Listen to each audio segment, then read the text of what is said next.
Olá, somos o CPECA, Centro de Pesquisa em Experimentação Cênica do Ator e da Atriz, da Escola de Comunicação e Artes da USP.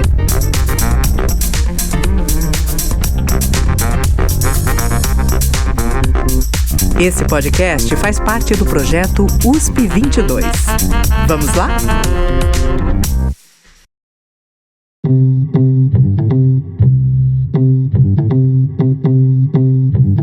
Marcelo Amalfi é músico do teatro, compositor, arranjador e produtor. Doutor em artes pela USP Université Paris 8, 2 pós-doutorados, UNB e USP. Autor do livro A Macroharmonia da Música do Teatro. Maestro do coral CPECA, professor na Belas Artes, UNB e USP. Agora pode tocar. Maestro Amalfi? Não tá tocando. Ou Amalfi? É Amalfi, eu acho, não é? Amalfi. Maestro fica muito formal. O que você acha, Coutinho? Você que é meu coach? Ele é meu coach. Maestro Amalfi. Coach. Ok, então Trocadilho idiota, né? Pra gente saber que é a hora que você corta. Vai lá. Tá bom, valendo a gravação pra saber a hora que eu corto. Amalfi, você corta agora, presta atenção.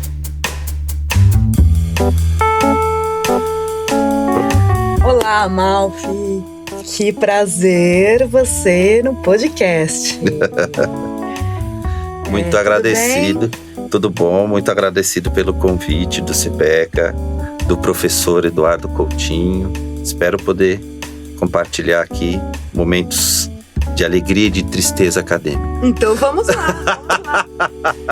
E para quem não conhece ou para quem te conhece, você pode falar um pouquinho de você para quem não te conhece, quem te conhece, te conhecer melhor ainda. Bom, eu sou Amalfi, eu sou músico de teatro. Eu comecei a me relacionar com música com 10 anos de idade. E de lá pra cá eu acho que não teve um dia da minha vida que eu não me relacionei com a música, ou tocando, ou escutando, ou ouvindo e escrevendo, enfim. Então eu vivo música, né?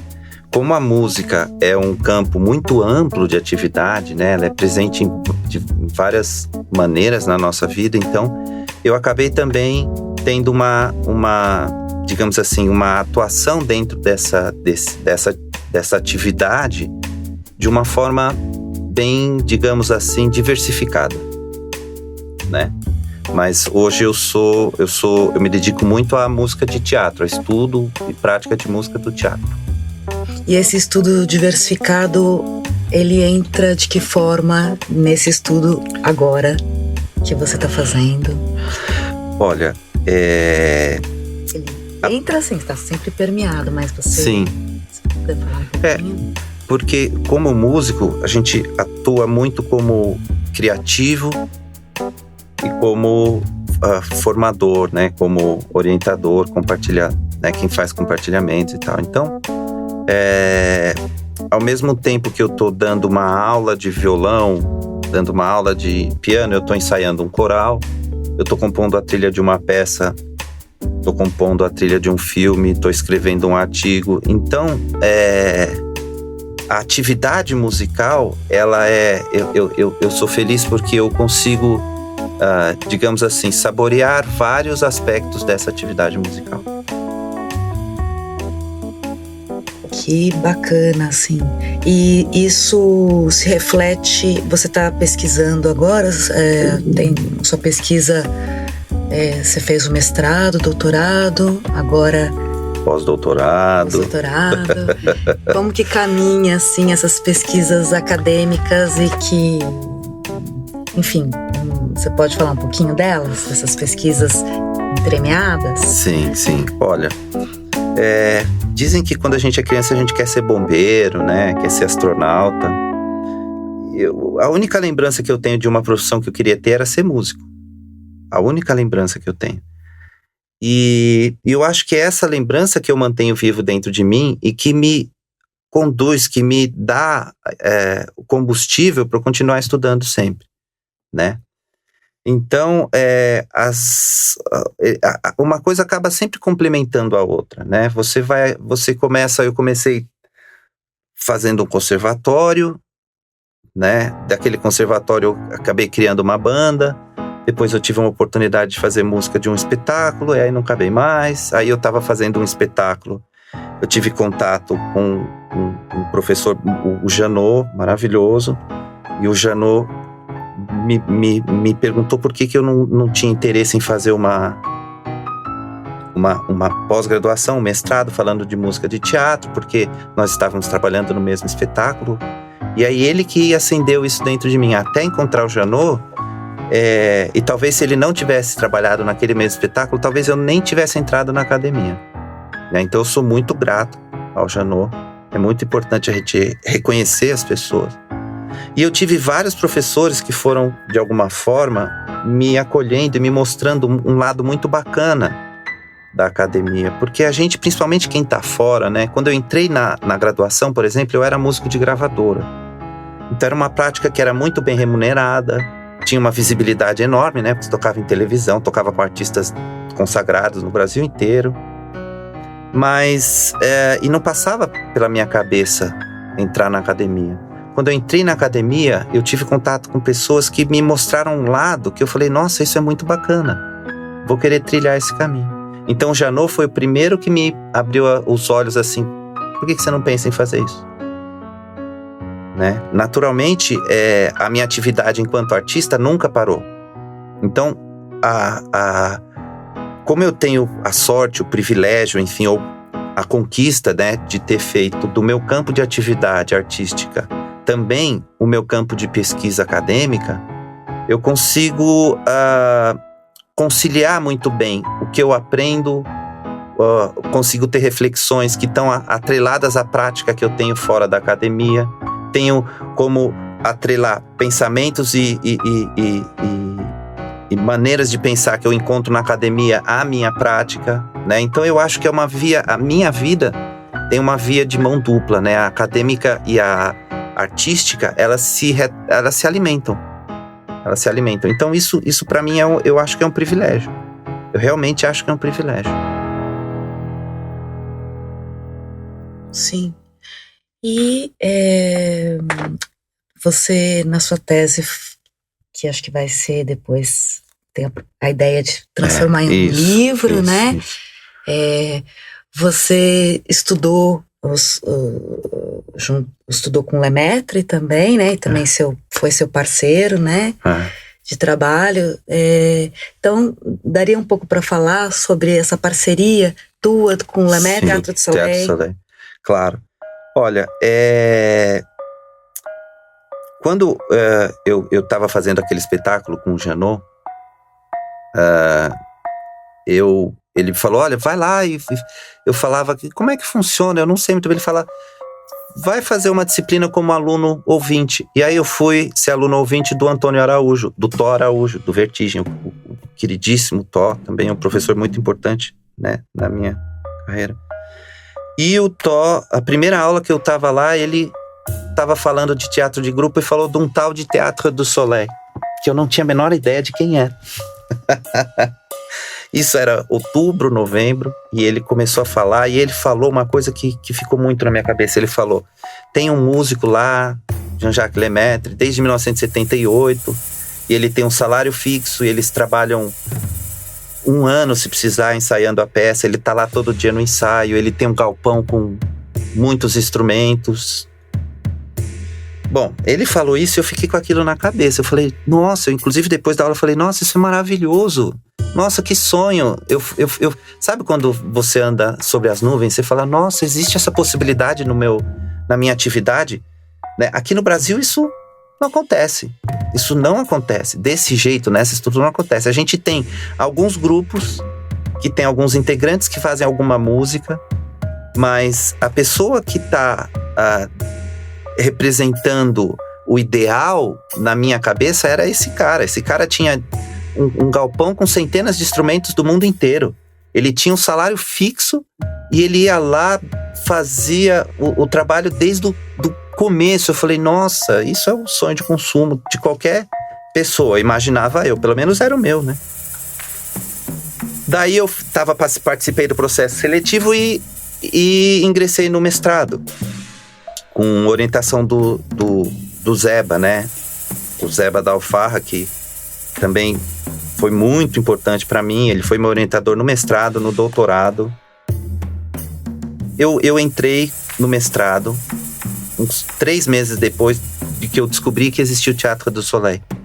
E, coincidentemente, em março, o Teatro do Soleil estava... Acho que era março. O Teatro do Soleil estava no Brasil. E a Maria Lúcia Pupo, a Malu, ela me deu um presente que ela me chamou para ajudar, porque o Jean-Jacques Lemaitre e a Beatrice Picon-Valin iam dar cursos na USP. E ela me chamou, né? Falou, olha, você fala um pouquinho de francês, você é músico, né? A gente tem o Lemaitre aqui, você não quer ajudar a gente na produção e tal, não sei o quê.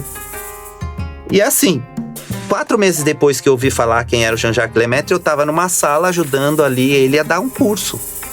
E aí nós tivemos muita proximidade. A partir daquele momento que ele me conheceu, ele meio que me adotou. Então ele me convidou para ser do Teatro do Soleil, me convidou para ir lá. Ele desde aquela época até hoje, não tem, sei lá, 2 semanas da minha vida que eu não troco mensagem com ele, né? Mas assim, aí o que acontece? Eu tô ali ajudando ele, aí acaba o curso, eu levo ele da USP até o hotel, ele, a Beatrice Picon-Valin e eu conversando no carro. A gente vai almoçar junto e tal, não sei o quê. Eu tava meio vivendo uma fábula. Eu ficava assim meio, o que é isso? Será que alguém me belisca, né? Privilégio. É um privilégio. E eles conversando e eu escutando ali. Primeiro porque meu francês não era muito bom, né? Naquela época eu comecei a ter contato com ele. Eu me preocupei, falei, nossa, eu vou começar a ter contato com esse cara. Aí eu arrumei um jeito, comecei a fazer francês na FEFELESH. Enquanto eu tava fazendo mestrado, eu fui aluno lá. E aí eu ficava ouvindo eles falando, eu falei, nossa, isso é maravilhoso, isso é maravilhoso. O que eu tive a ideia? E aí vem o jeitinho brasileiro dentro da nossa academia. Eu vou entrevistar esse cara. Mas como que eu faço? Porque quando a gente tá na USP, eu tô ali, ele tá dando os cursos. E quando a gente tá, por exemplo, almoçando, a gente tá almoçando e tal. Daí o que eu fiz? Eu combinei com ele, no carro eu ia entrevistar ele. Então, um dia nós saímos da USP, eu falei pra ele, então vou te entrevistar agora. Ele falou, tudo bem. Aí eu liguei o celular, gravando, e no caminho, entre buzinadas e motoboys e ônibus e não sei o que, eu entrevistei ele. E aí, essa entrevista, ela constava ali do meu trabalho de mestrado. E quando eu fiz a qualificação, os professores da qualificação, eles olharam e falaram, não, você tá direto na fonte. Você tá falando com o cara que é o músico do Teatro do Soleil. Então, isso tem que ter uma, digamos assim, uma participação dentro dessa sua pesquisa, porque você teve um acesso que quase ninguém tem, né? Tanto que depois essa dissertação foi publicada como um livro e o próprio Jean-Jacques escreveu a contracapa do livro, né? E esse livro é a Macroharmonia da Música do Teatro, é o primeiro livro escrito originalmente em português sobre o Teatro do Soleil. O Jean-Jacques levou esse livro para a Europa. Hoje, se você entra no site do Teatro do Soleil, tá lá o livro. Quando eles fazem turnê, a questão de semanas eles estavam, não sei se era Montpellier, eu não sei onde que eles estavam, e aí me mandaram uma foto, olha, encontrei seu livro aqui. Aí tá lá, a banquinha do Teatro do Soleil vendendo os livros, e tá o meu no meio, em português, o que é uma coisa, né?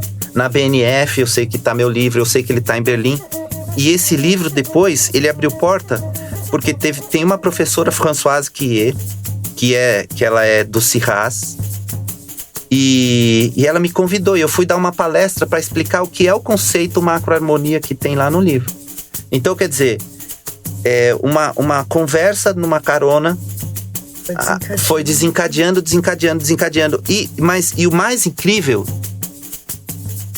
é que aí outro jeitinho brasileiro também, que não tá lá no livro, que é o seguinte: um desses dias que eu tava com o Jean-Jacques, ele falou, vamos no Sesc comigo, me deixa no Sesc.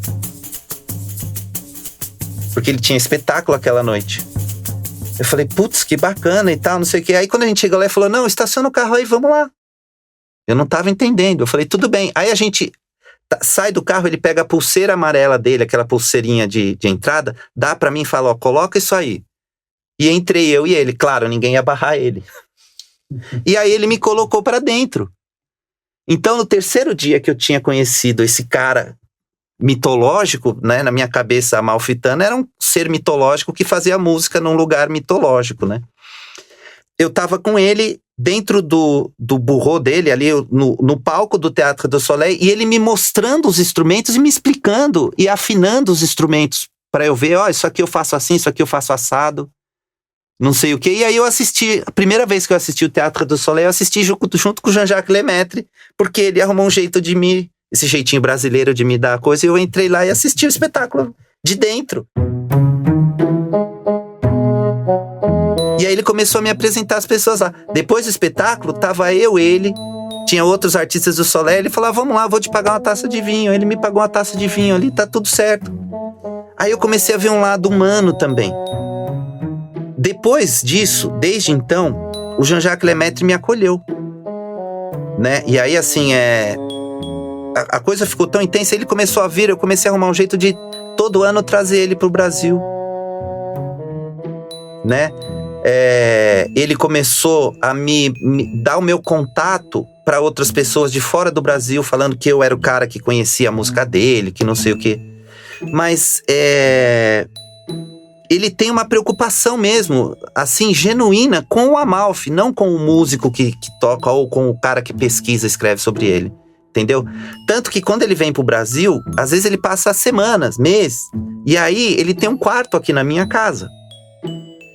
Né? Ele tem um quarto que ele já chega, ele já sabe onde que é. E é engraçado que aí às vezes você tá dormindo, aí você ouve o barulho da maquininha de café, aí tá o Jean-Jacques lá tomando café, mexendo. Bom dia, do jeito que ele fala, entendeu? Ele faz parte, aí vamos fazer supermercado, aí vou eu e o Jean-Jacques Lemaitre fazer supermercado. Ele adora cozinhar.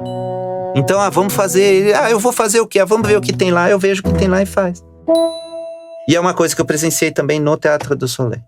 É isso que eu ia te perguntar, esse acolhimento que ele teve contigo e essa relação tão próxima e tão humana, né? Uhum. Isso se reverbera ou acontece, se acontece, de que forma no processo de criação do Teatro do Soleil? Uhum. De que forma isso tá lá, de alguma forma, assim, esse comportamento, essa generosidade, acolhimento. Sei. Olha, uma coisa que aconteceu, assim, eu fiz o mestrado, né, escrevi esse livro e tal, aí agora eu fiz o doutorado, depois, né, eu fiz o doutorado,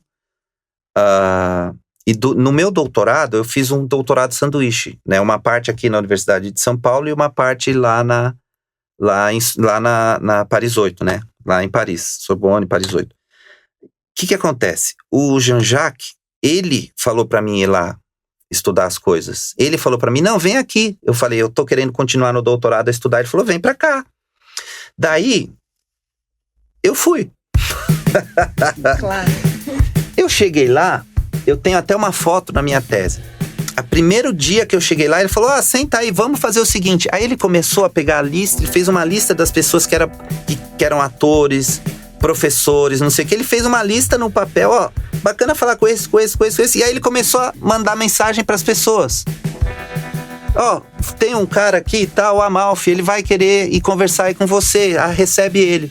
Então o que acontece? Eu falei com o professor da Sorbonne, falei com atores, o meu próprio supervisor do doutorado lá, o Jean-François Ducigny, ele havia sido diretor do teatro, ator do Teatro do Soleil e era professor, né, da Paris 8 naquela época, e o Jean-Jacques que arrumou. O Jean-Jacques mandou uma mensagem, esse rapaz aqui precisa de alguém que tenha vínculo com alguma universidade para poder vir para cá. Ele fez a carta, me aceitou, não sei o quê. Assim, as portas do Olimpo se abriram, né? E aí eu tive acesso, assim, ao coração do Teatro do Soleil, né?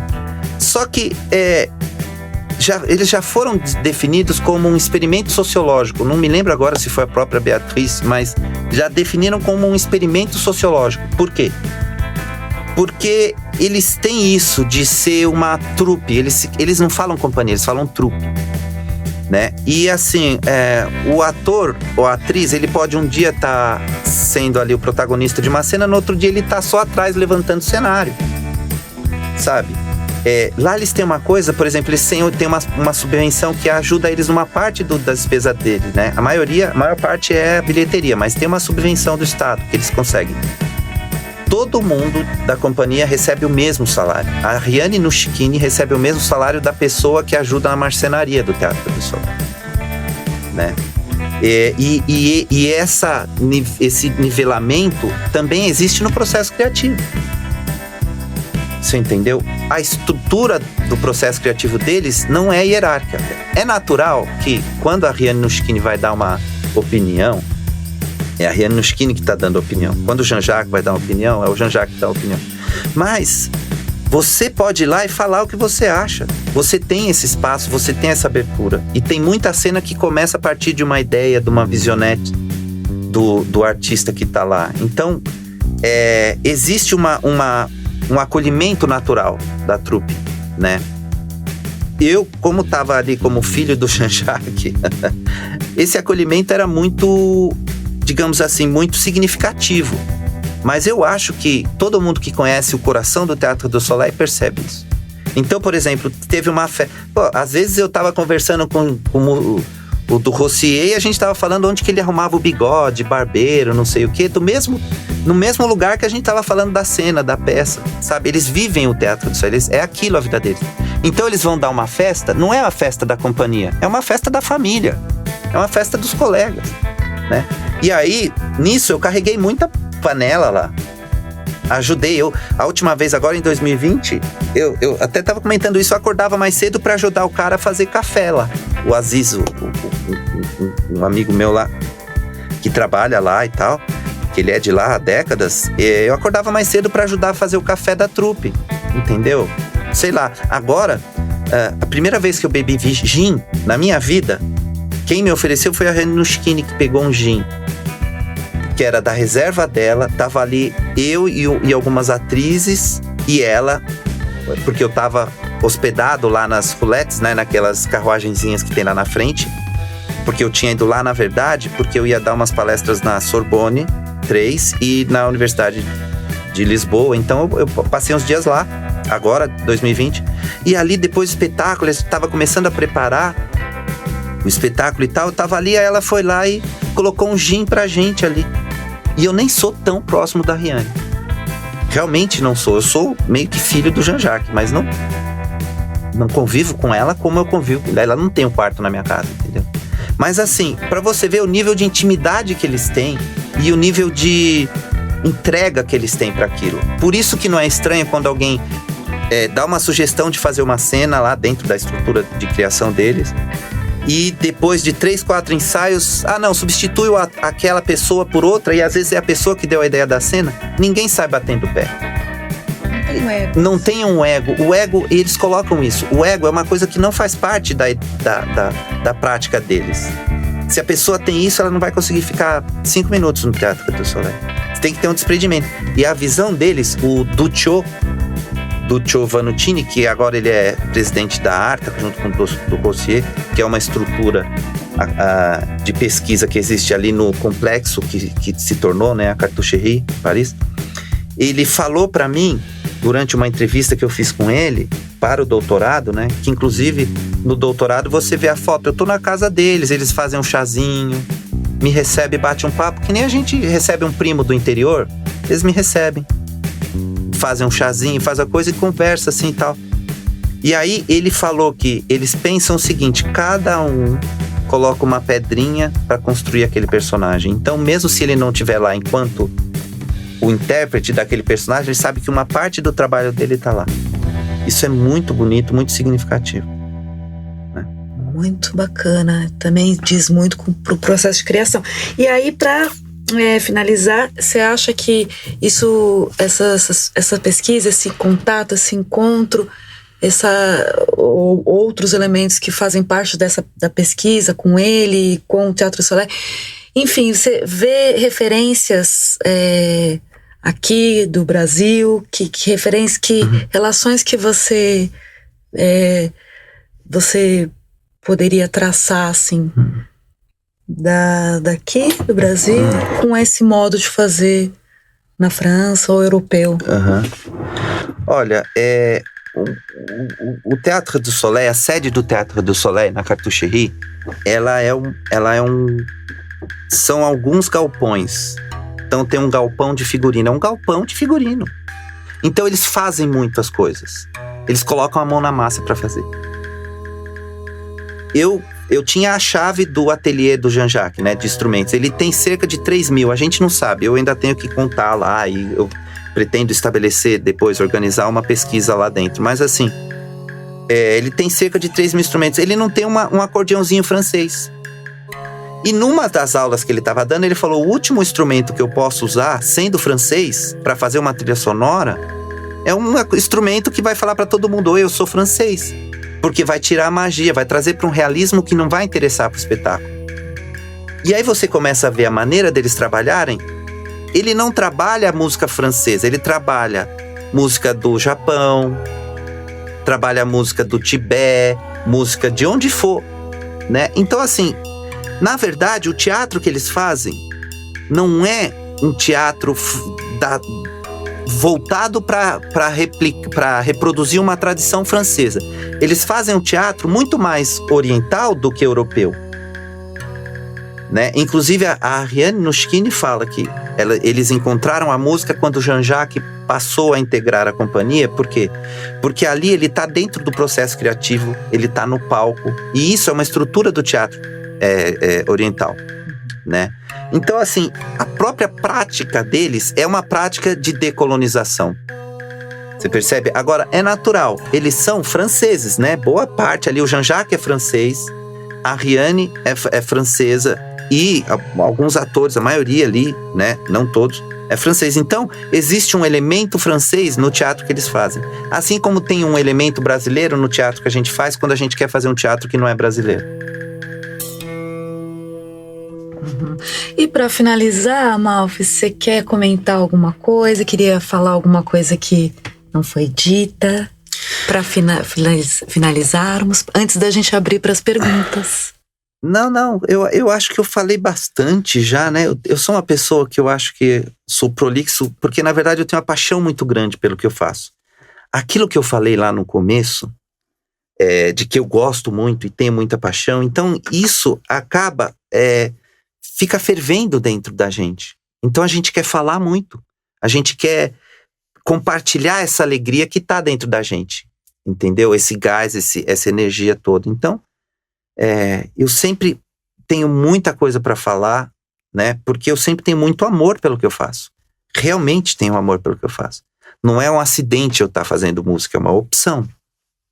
Percebe? Delicioso, assim, a gente aqui também fica contaminada com tanta informação e energia gostosa, né? De prazer com a coisa. Então vamos abrir para as perguntas. A Juliana Valente, que é integrante do CPECA, tem uma pergunta para o Amalfi, né, Juliana? Isso. Pode perguntar. Oi, tudo bem? Tudo bom, Amalfi? Tudo bem? Tudo jóia, Ju? Você falou sobre ter o privilégio de ter uma atividade artística e uma pesquisa acadêmica que se retroalimentam, né? Que estão muito próximas e tal. Isso é uma das questões mais importantes para o CPECA, assim, né? Então eu queria saber se você podia falar um pouco mais sobre isso e como isso se dá na sua rotina hoje, né? Nos dias de hoje, como é que isso se dá? Sei. Poxa, obrigado pela pergunta, viu, Ju? Ótima pergunta. De fato, né, a gente tem esse folclore, essa coisa de a pessoa vai entrar na academia, ele vai deixar de ser artista, vai ficar duro, vai perder o molejo artístico e tal, não sei o quê. Olha, eu não vivenciei isso. Se isso é uma verdade, pode ser verdade para alguém, mas não é para mim, né? A minha vivência acadêmica me ajudou a entender o meu processo composicional, me ajudou a entender a atividade dos companheiros ali de criação, né? E como eu coloquei, eu tenho um privilégio muito grande de ter sido adotado pelo Jean-Jacques Lemaitre. E o privilégio também é porque a gente tem uma trajetória muito parecida de entrada no meio teatral, né? O Jean-Jacques Lemaitre nunca tinha visto uma peça de teatro antes de começar a ensaiar com o Théâtre du Soleil. Então, todo o conhecimento teatral dele foi passado ali na prática do Théâtre du Soleil, com a Riane. Porque ele não teve um curso de trilha sonora, ele não fez um curso de música para a cena, não existia isso, né? E eu também, quando fui convidado, a primeira coisa que eu fiz pro teatro, curiosamente, não foi música, foi adereços. Eu era assistente do Neneco Martins, ele é um grande artista, né?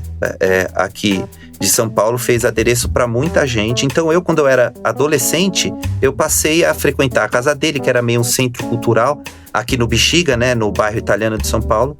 E conheci Naum Alves de Souza, José Celso Martinez, conheci a nata do teatro porque eu fazia adereço para as peças dele, eu era assistente dele, né? Assistente do Neneco. Daí um dia o Neneco falou, olha, a gente estava ali mexendo em papier-mâché, veio um diretor, perguntou, o Luiz Gustavo, e perguntou, olha, eu preciso achar um músico que queira tocar na peça, não sei o que, fazer uma música pra minha peça que eu tô fazendo e tal. Aí o Neneco nem levantou a cabeça, a gente, cada um de um lado da mesa, ele falou, ele faz pra você, e continuou fazendo a máscara dele, e foi assim que eu entrei no teatro, entendeu? E aí cada espetáculo eu fui aprendendo uma coisa, cada espetáculo eu fui aprendendo com o diretor. Mas aí eu percebi que eu precisava falar com o ator também, que o ator me ensinaria muito. E a atriz também, a diretora, o coreógrafo, né? O figurinista, o cenógrafo, o iluminador, a tia que ficava ali cuidando do teatro, a pessoa que ajudava a gente a arrumar as cadeiras. Essas pessoas foram me ensinando o que era teatro. E dali, isso já faz 31 anos, a primeira vez que eu fiz uma música de teatro. Então, esse movimento, o Jean-Jacques também passou. Ele também viveu essa entrada assim, eu sou músico e uma hora eu tenho que fazer uma música para uma cena. Não foi um curso. Tanto que hoje eu tenho uma pesquisa de pós-doutorado sendo desenvolvida na Universidade de São Paulo com supervisão do Eduardo Coutinho também, né? Que é justamente a busca por uma pedagogia dessa composição, dessa música de teatro. Não existe curso, né? Uma questão que ficou muito clara para mim, principalmente no doutorado ali, quando eu já estava dando algumas aulas na USP, é justamente a questão de que a gente forma os atores, as atrizes, para lidar com a música, forma a voz, forma o corpo, mas a gente não forma a pessoa que vai criar aquela música para aquela atriz e para aquela cena, entendeu? A gente não forma o compositor. Então, essa formação, ela fica meio marginalizada dentro do que a gente conhece por formação universitária, acadêmica, não sei o quê. Então, eu tô procurando, de alguma forma, encontrar o que é que foi me ensinado, o que é que os grandes mestres, a gente tem grandes mestres, né, na música do teatro. Então, o que eles receberam, como eles receberam e como que a gente pode compartilhar isso com alguém que eventualmente tenha uma aspiração a ser músico de teatro e que hoje se encontra como eu me encontrei lá atrás, né? Então, isso é uma coisa que me aproxima muito, por exemplo, do Jean-Jacques. Você entendeu? Por quê? Porque o Jean-Jacques percebeu que ele é compositor, mas ele é muito professor de música. Percebe? E aí é isso, eu tenho o privilégio de poder trocar uma ideia com ele e perguntar para ele. Mas, mais do que isso, eu tenho hoje contato, né, na USP, né, onde eu dou aulas na USP, dou aulas na Universidade de Brasília, na Belas Artes. Eu tenho contato com os alunos. E aí eu reconheço neles o Amalfi de 30 anos atrás, ávido por saber como fazer, cheio de ideias na cabeça, mas que no fundo não encontra, digamos assim, um pensamento tão organizado, não encontra uma fonte que possa, de alguma forma, orientar essa prática. Então a coisa fica mambembe, no sentido de eu vou fazer do jeito que der para fazer, e não precisa. A gente tem grandes mestres, já tem muito... Agora tem mais acadêmicos falando sobre o assunto, e eu acho que é um olhar incipiente, né? Tanto dos criadores do teatro, quanto dos formadores, né? Dos orientadores, dos professores, para esse lado da multidisciplinaridade e do papel da música, do reconhecimento da música na cena. E isso automaticamente leva também para uma carência e uma necessidade que a gente desenvolva uma pedagogia da música do teatro, que é justamente o que eu estou fazendo na USP, né, com o meu segundo pós-doutorado. Respondido, Juliane? Então vamos finalizar. Obrigada, Amalfi. Que delícia de conversa. Eu que agradeço. É muito bom fazer parte do CPECA, desse espaço tão democrático, e eu espero que eu tenha compartilhado um pouco dessa minha experiência de uma forma que possa ajudar outros. Maravilhoso.